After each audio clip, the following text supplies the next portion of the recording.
Hello BookTube, my name is Elizabeth. Welcome back to my channel, Bookers and Books.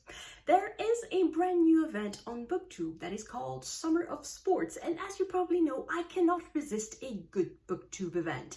So this one is the idea of Mark at Booktime with Elvis, and he invites us to read about sports because he makes the point that sports is a topic that interests many of us, that interests many readers, and that is the object of many very good books. But for some reason, they are rarely talked about on BookTube, so he decided to create an event about that would celebrate sports in books from June to August. So you have the entire summer to participate. All you have to do is to read one book that is somewhat related to sports. So it can be a nonfiction about sports, so about the biography, let's say, of an athlete, or it could be some fiction that focuses on sports. For example, so far, the only videos, except for the announcements, but the only videos that I've seen about Summer of Sports are the videos of Steve Donahue, where he has apparently decided that the event is, in fact, Summer of Hockey Romance. As a Canadian and as a reader of romance, I'm fine with it. But I believe that Mark had perhaps a bit of a broader idea in mind. So not just hockey romances, but pretty much anything that has a link with sports. And once upon a time, I was a good sports fan. I watched hockey, I watched baseball when there was a team in Montreal. I watched, well, not so much football, but I watched the Super Bowl, I watched the Olympics. I followed anything that would be on TV and that would be interesting. Oh, tennis. I was a huge fan of tennis, and I remained a fan of tennis for much longer than all of the other sports, including hockey. I kept following tennis after I cut cable, but I did not continue to watch hockey after I cut cable. But anyway, I was interested in sports for a long time. So a Summer of Sports, it attracted me.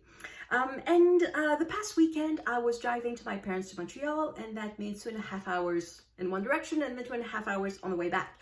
And I decided that I wanted to listen to a book and not to listen to the radio or music. And so I went on the app Everand, which was formerly known as Scribd, and I looked for an audiobook, and I went in the sports section, and there's something that caught my attention.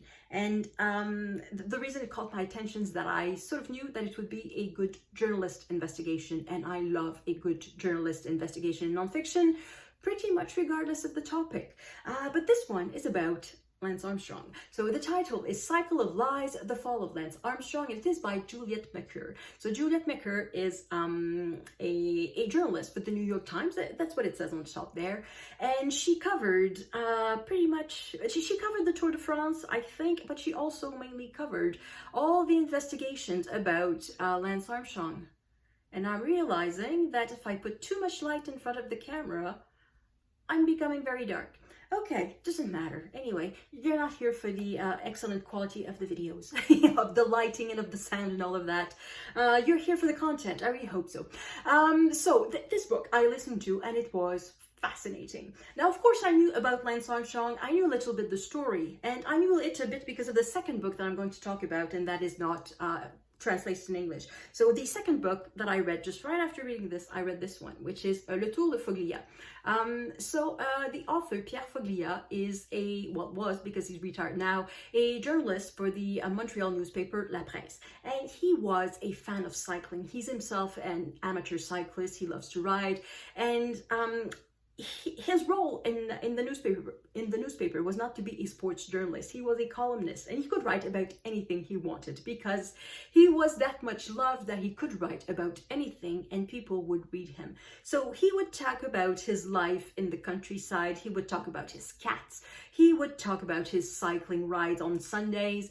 He would talk about sometimes sports, sometimes politics, sometimes current affairs, sometimes a social issue, sometimes just a chat that he had with a neighbor. He could talk about anything.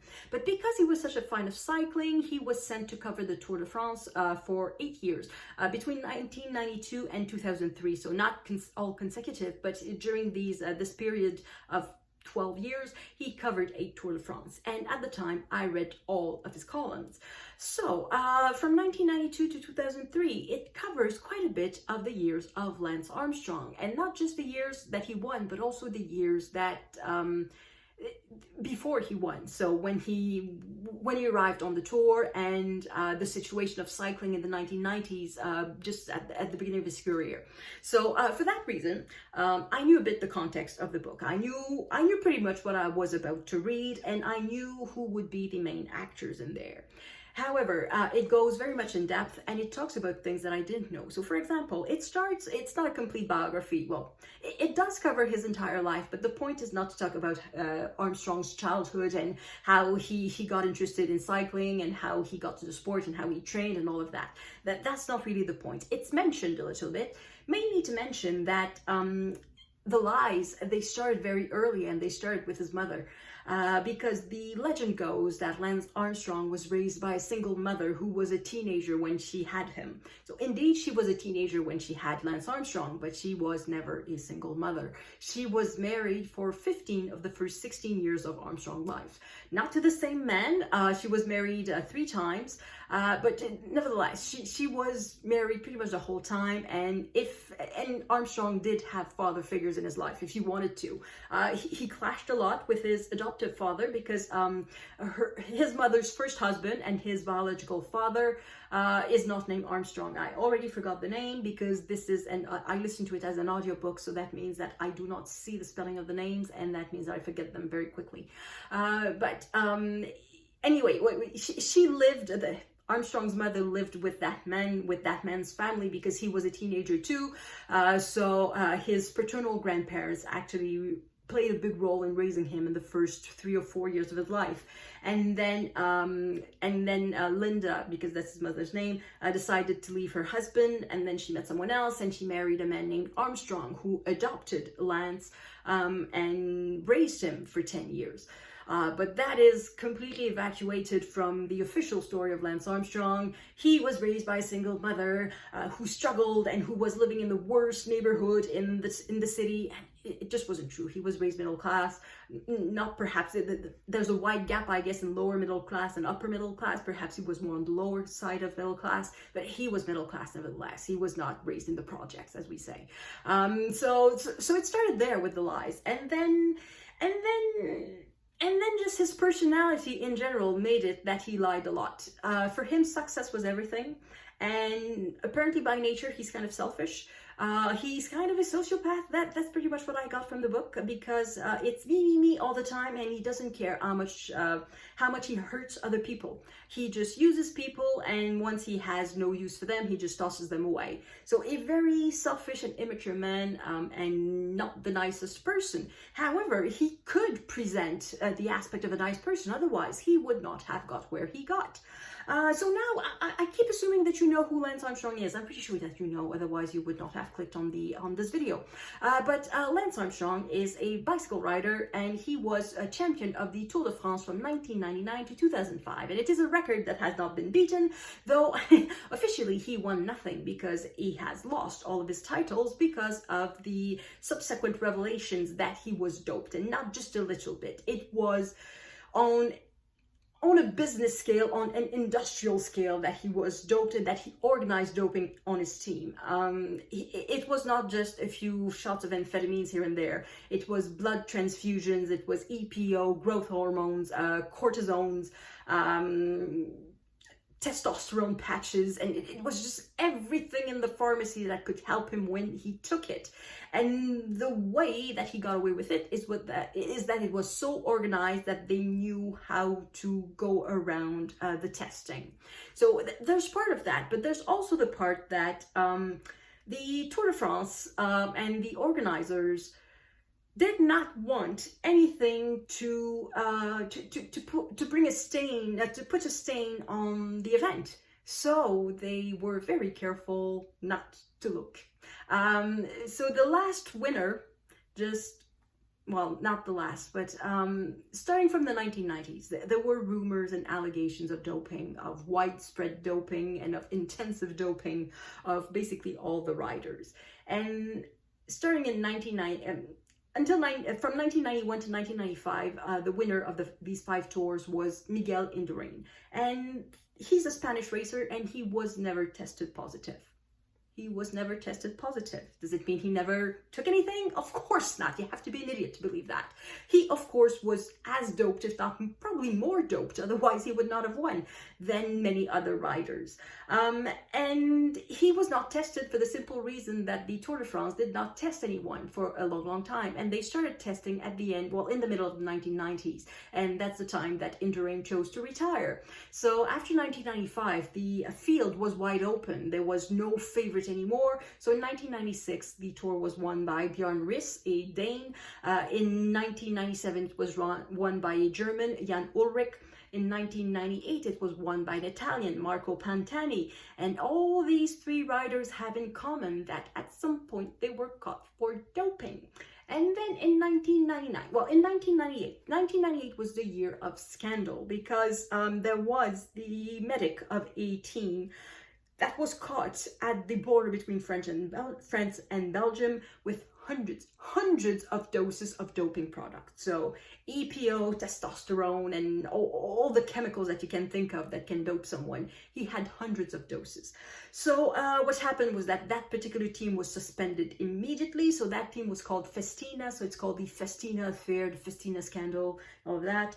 There were questions that perhaps the tour would be cancelled, but then if the tour was cancelled right in the middle, the tour would have lost millions. They would have owed millions to the sponsors, to the cities, to all of that. So their interest was for the tour to go on, even though they knew perfectly well that the rest of the pack was just as doped as the Festina team.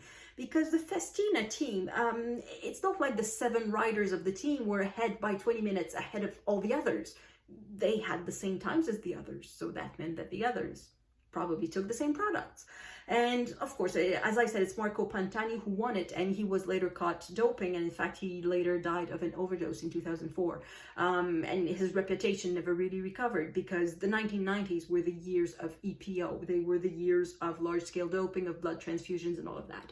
So when Armstrong arrived on the tour in 1999, after the year of scandal, the authorities of the Tour of France made a big show of everything being clean. Just everything is clean, everything is fine. So basically, they did not want to catch Lance Armstrong. They were very happy to have a Lance Armstrong who took the lead, who became the public figure, who said, I'm not taking anything, nobody's taking anything, stop asking any questions. And that's the way it remained for 7 years.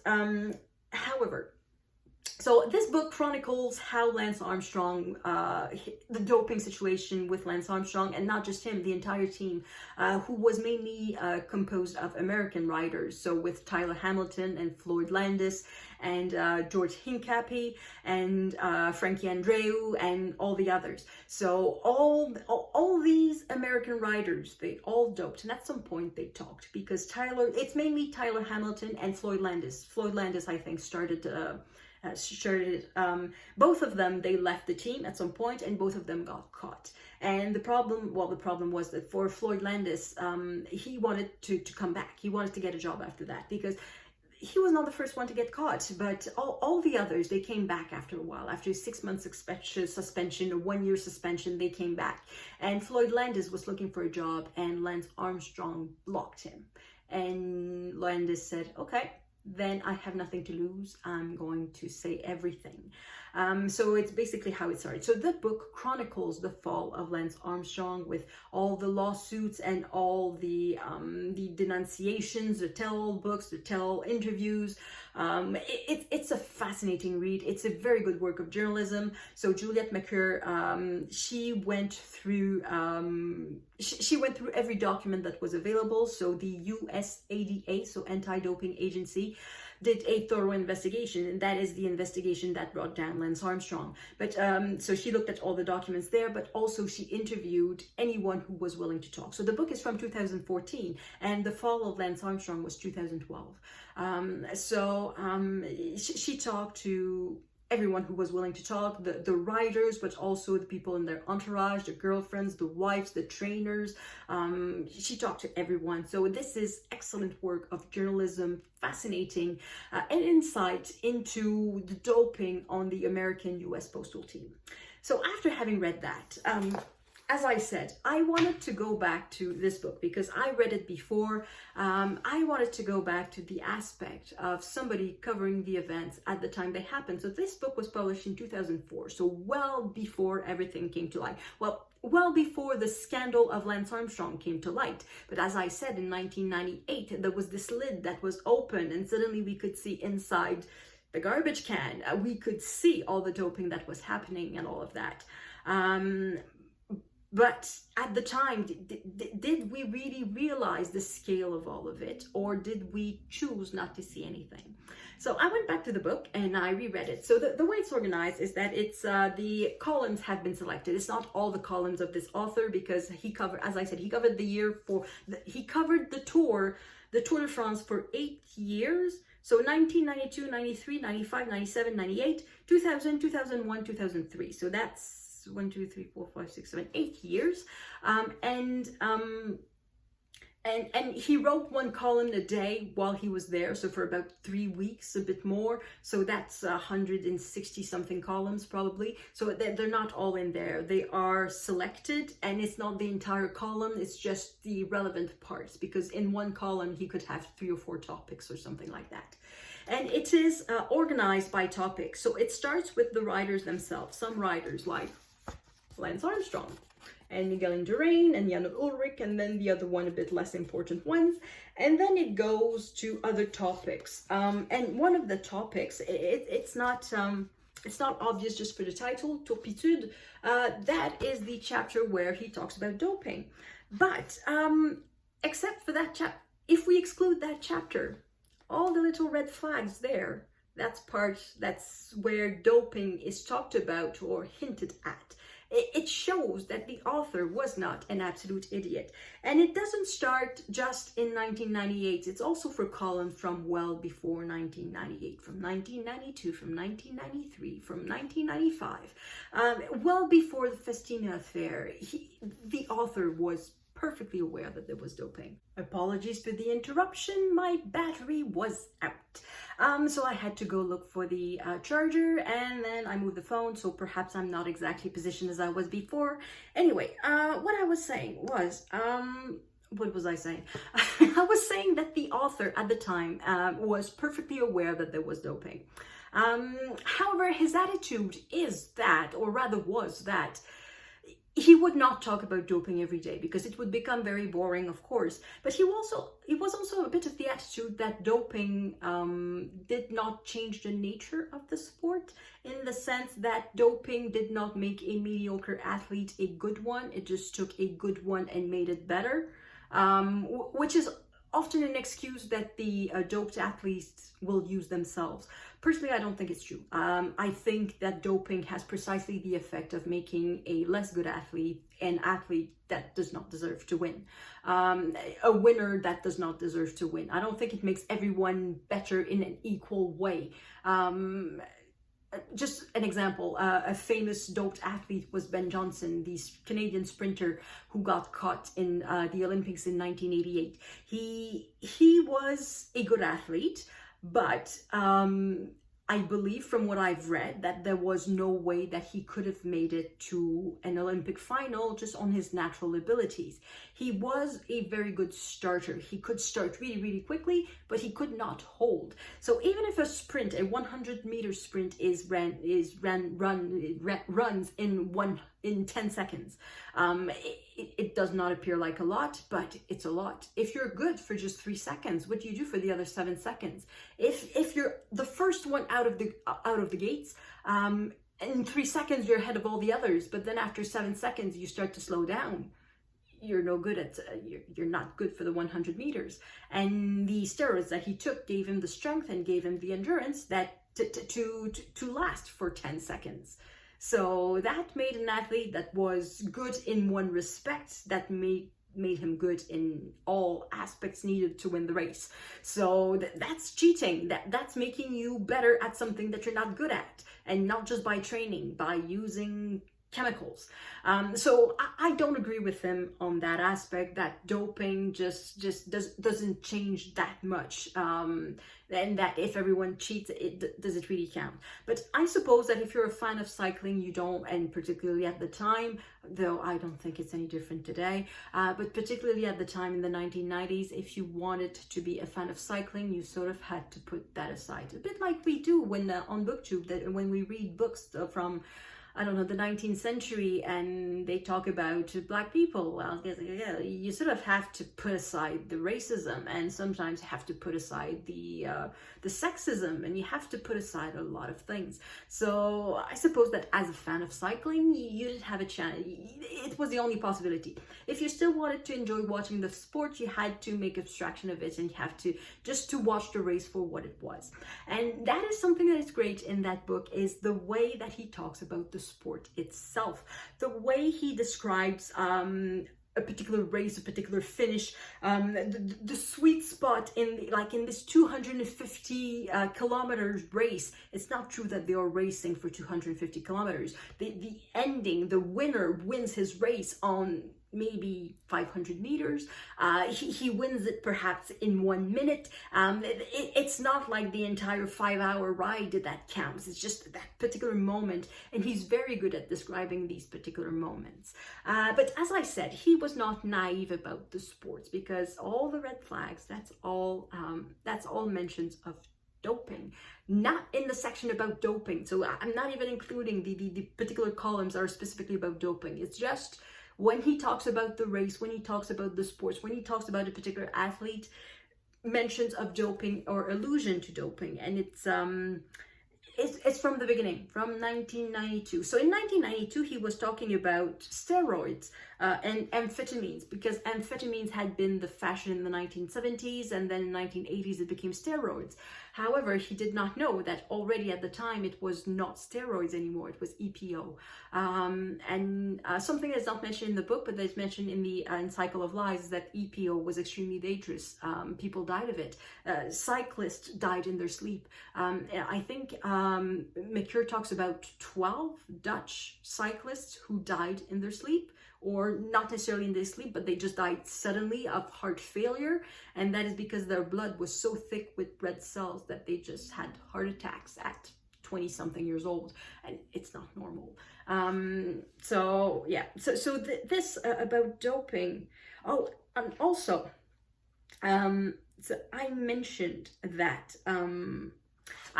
he was very good at describing races. And in particular, there was this particular stage in 1997. It was in the mountain, the stage called Courchevel, and it was opposing, so the main two riders sort of racing one another for the finish were the German Jan Ullrich, who ended up winning the entire tour that year, and the French Richard Virenque.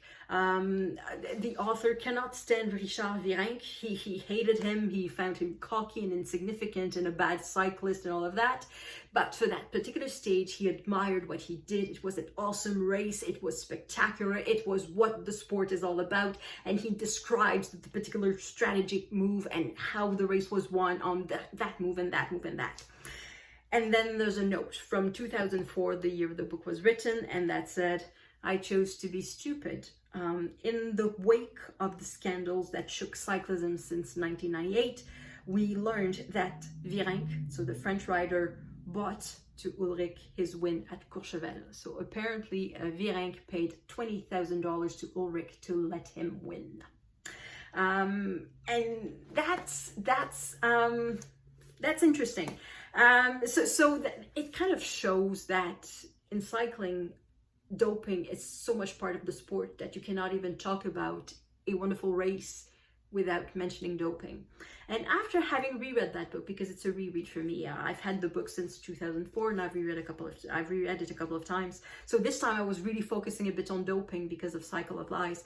But what I wanted to read after that was a third book. I would have liked to read a third book that would focus on doping in cycling, and not just doping, but also the corruption of these wins being bought, and of the complicity of the organizers of the tour. Because the organizers of the tour, They don't want to know. They want the tour to go on. They want to keep making money. They do not want to know. And I think that's one of the reasons why Lance Armstrong managed to continue and to organize his doping for as long as he did, because the tour was willing to close an eye, just not to look elsewhere, to just, we're not looking into that garbage can, just let's put the lid back on the garbage can. We will not look into it. And I'm using the image of the lid on the garbage can because that is precisely what this author says.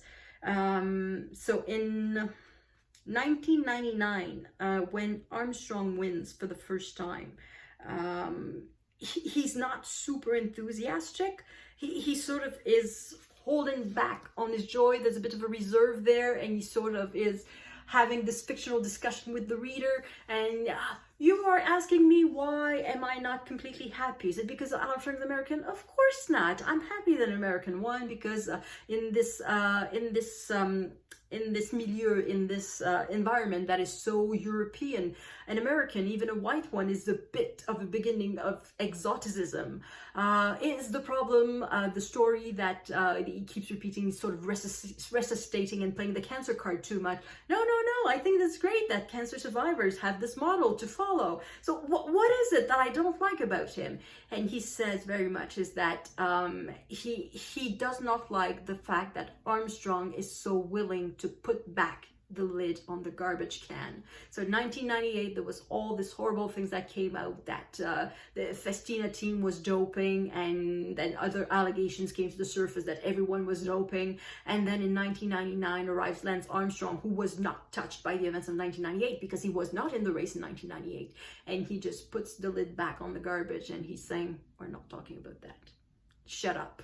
Yeah, in 1999, there was a French rider, Christophe Basson, who claimed that the tour still needed a lot of cleaning up, that there was still a lot of doping, that we needed to, that cycling needed a great cleaning and all of that. And Armstrong just told him during the race, while they were racing side by side, like in the pack, he told him, you shut up or you leave racing. You shut up or you leave cycling. So is there anything more mafia than that? So that's the tone a little bit of the book. So that there's good things. Cycling is great, but at the same time, this is absolutely dirty and disgusting. And I would have liked a book that talks about all of these aspects, not just the American side, but the European side, and the corruption and the complicity of the authorities. And there is no such book that has been written. So I looked a bit in English and in French, and apparently there's no such book that was written. There's no journalistic investigation book about the dirty side of cycling in Europe. Because contrary to what happened in the United States, so in the United States there was a national agency, the United States Anti-Doping Agency, that investigated the case of Lance Armstrong.